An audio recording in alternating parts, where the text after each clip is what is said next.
Madame, Monsieur, je suis fière et heureuse de vous annoncer qu'au terme d'un long et passionnant travail, je dépose à l'Assemblée nationale une proposition de loi sur la problématique du recul du trait de côte. J'ai piloté avec conviction et détermination un groupe de travail littoral, ce qui nous a permis d'aboutir à un texte majeur pour l'avenir de nos littoraux.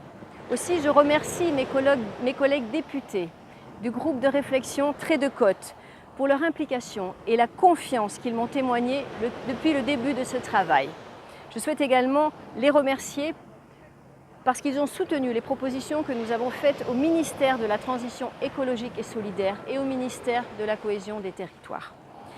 Cette proposition de loi, tant entendue, vise à répondre aux situations d'urgence provoquées par le phénomène du recul du trait de côte et propose des dispositifs d'aménagement adaptés aux zones concernées. Le titre même donne l'architecture du texte législatif. Deux parties, traiter les cas d'urgence, anticiper l'avenir. D'abord, un dispositif financier sera mis en place pour permettre l'acquisition amiable des biens menacés. Il répond à un vide aujourd'hui juridique excessivement complexe. Ensuite, nous savons que l'évolution du trait de côte est un phénomène naturel, à cinétique lente. Nous savons aussi que le recul du trait de côte varie considérablement d'une commune à une autre, d'un secteur d'une commune à un autre secteur.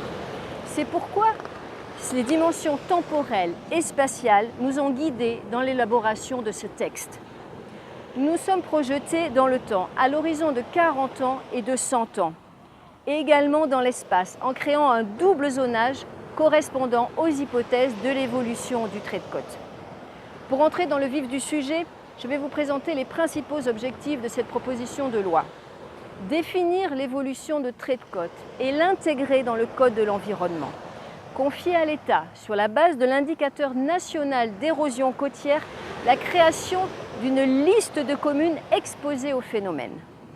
Faire établir par les collectivités une cartographie locale qui sera annexée aux documents d'urbanisme. Proposer des outils d'aménagement adaptés aux zones menacées et enfin informer les acquéreurs et les locataires de la situation spécifique de ces zones. Voici en résumé le contenu de cette proposition de loi qui sera discutée cet automne à l'Assemblée nationale.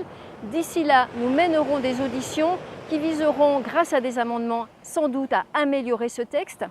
J'ai la conviction, une fois adoptée, que cette proposition de loi aura une place importante aux côtés de la loi littorale. C'est l'engagement que je prends ce soir devant vous. Sachez que je resterai vigilante pour la protection de nos territoires, de nos littoraux qui sont actuellement si convoités et pourtant si fragiles. À très bientôt.